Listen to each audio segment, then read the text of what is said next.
Terkuak berkat suara gedoran pintu, detik-detik satu keluarga ditemukan tewas di rumah.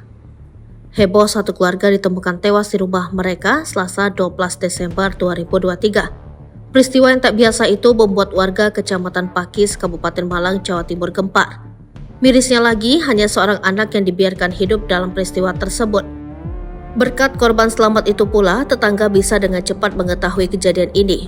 Mengutip Tribun News, korban tewas terdiri dari seorang kepala keluarga berinisial W. Ia ditemukan tewas bersama istrinya inisial SL dan seorang anak laki-laki berinisial AKE. Adapun anak yang masih hidup ternyata kembaran dari AKE. Ketua RT Iswahyudi mengatakan warga mendatangi rumah korban ketika mendengar teriakan salah satu anak korban. Keluarga W memiliki dua anak yang merupakan anak kembar. Keduanya kini berstatuskan SMP, tapi beda sekolah. Salah satu anak diketahui ikut jadi korban ditemukan meninggal dunia di dalam rumah adalah AKE. Anak yang hidup terdengar oleh tetangga menggedor-gedor pintu. Tampaknya ia sengaja dikurung di salah satu ruang rumah tersebut. Dugaan sementara ketiga korban meninggal tidak wajar, tim Inafis Satreskrim Polres Malang saat ini sedang berada di lokasi melakukan olah TKP.